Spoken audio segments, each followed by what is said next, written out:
यीशु मेरे साथ है, यीशु मेरे अंदर है, यीशु को मैं पहने हूँ, मुझ में वो जिंदा है, यही मेरी ताकत है, ये नहीं भूलना है, कभी नहीं भूलना है, कभी नहीं भूलना है। Good morning, praise the Lord. दिन की शुरुआत परमेश्वर के अद्भुत वचन के साथ मैं पास्टर राजकुमार आप सब प्रिय भाई बहनों का इस प्रातःकालीन वचन मनन में स्वागत करता हूं। आज मेरी प्रार्थना है, जैसा इस गीत को हमने गाया है, हम ये दृढ़ता के साथ ये जाने यीशु मेरे साथ है, और ये एहसास कि वो हमारे साथ है हमें आगे बढ़ने का हियाब, आगे बढ़ने का मार्गदर्शन दे। आज मैं भजन संहिता 73 उसके एक वचन को मैं आपके लिए पढ़ूंगा। 13 वचन वहां इस प्रकार लिखा है, निश्चय मैंने अपने हृदय को व्यर्थ शुद्ध किया और अपने हाथों को निर्दोषता में धोया है। आज ये भजन 73 शायद आप सबके जीवन में एक चुनौती के रूप में होगा, एक प्रश्न के रूप में होगा। मैं अगर संक्षिप्त में कहूं तो भजन 73 का सारांश है, एक भक्त दुष्टों की कुशलता को देखकर अपने मन में प्रश्न उत्पन्न कर रहा है। वो ये कह रहा है कि दुष्ट लोग बढ़ रहे हैं, वो खुशी से आगे चलते हैं, उनके जीवन में कोई संघर्ष नहीं है, उनके जीवन में कोई निराशा नहीं है, और वो हट्टीली बातें बोलते हैं, घमंड की बातें बोलते हैं, परंतु वो फिर भी आराम से जीते हैं। परंतु हम जो धर्मी हैं उनके जीवन में क्लेश और दुख है।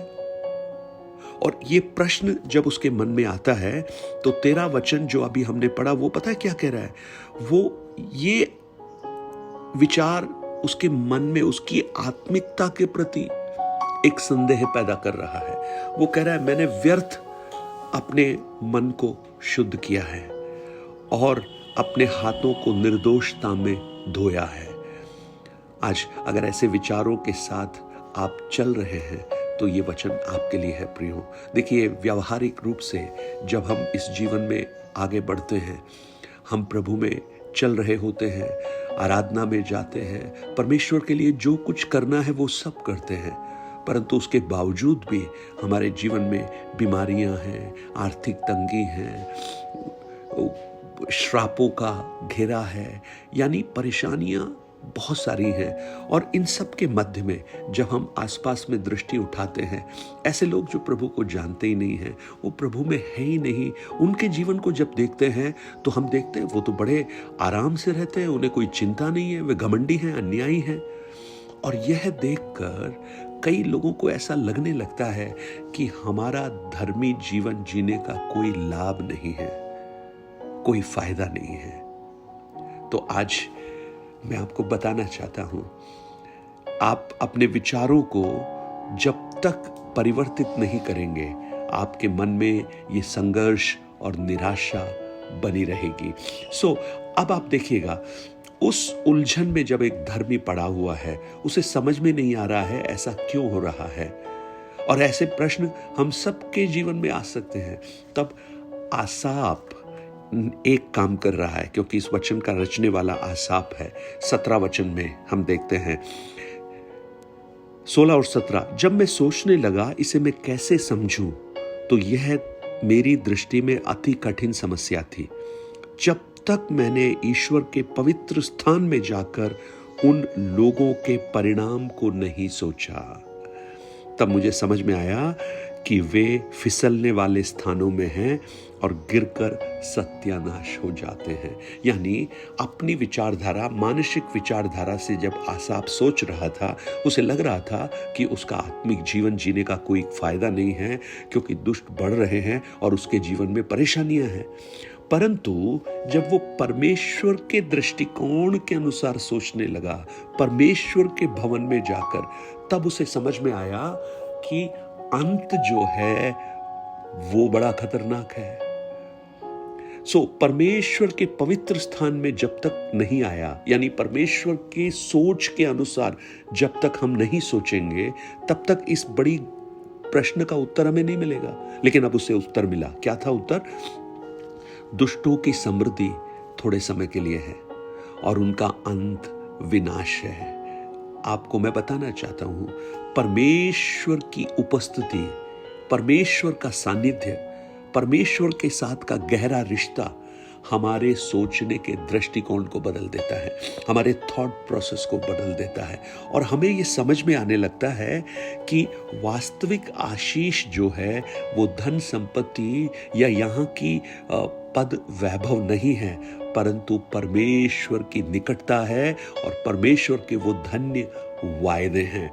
अब उसी वचन को जब आप आगे पढ़ना शुरू करेंगे, 23 वचन से लेकर 28 वचन तक वो समझ में आ चुका है कि आशीष परमेश्वर के साथ है। 23 वचन में, तो भी मैं निरंतर तेरे संग ही था, तूने मेरे दाहिने हाथ को पकड़ कर रखा था, तू सम्मति देता हुआ मेरी अगुवाई करेगा और तब मेरी महिमा करके मुझको अपने पास रखेगा। स्वर्ग में मेरा और कौन है? तेरे संग रहते हुए मैं पृथ्वी पर और कुछ नहीं चाहता। वाह, ये कितना अच्छा विचार है ना। आज स्वर्ग में मेरा कौन है? तेरे सिवा मुझे पृथ्वी पर कुछ भी अच्छा नहीं लगता। पौलुस क्या कहता है? जी तो चाहता है कि कूच कर कर मैं उससे जा मिलूं। Praise the Lord.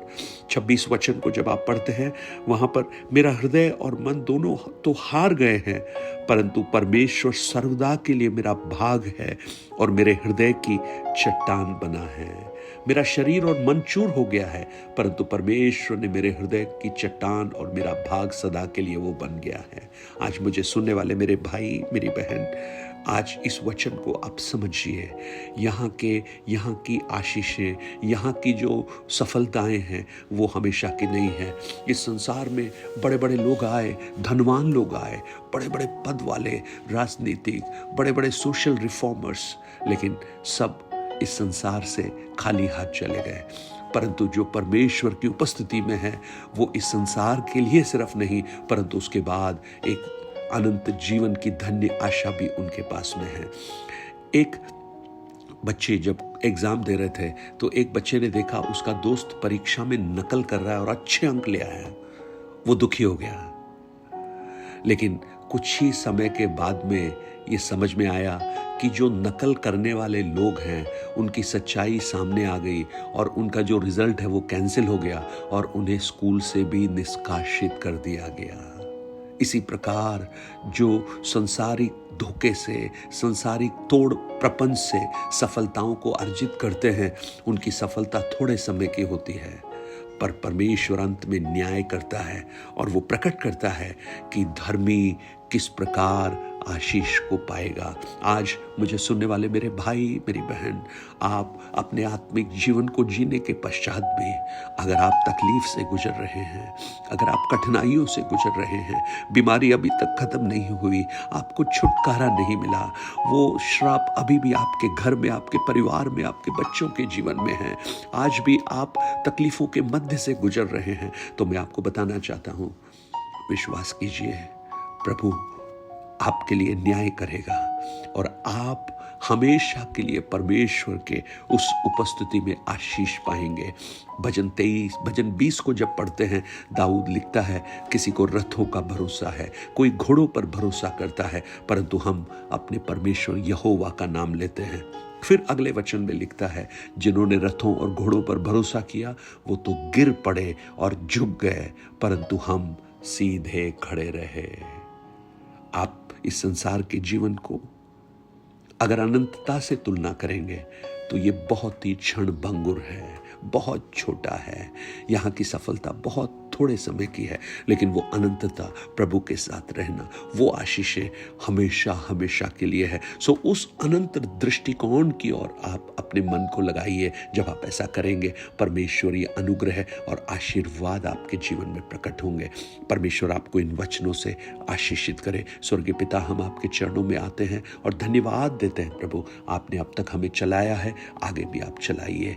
आज मुझे सुनने वाले हर एक भाई बहन के जीवन में अगर निराशा आशा, अगर विश्वास में कमी अगर आ गई है, वापस उनको पुनर्स्थापित कर प्रभु जी, और आप में वो आनंदित होकर आगे बढ़ सकें और आपकी महिमा कर सकें।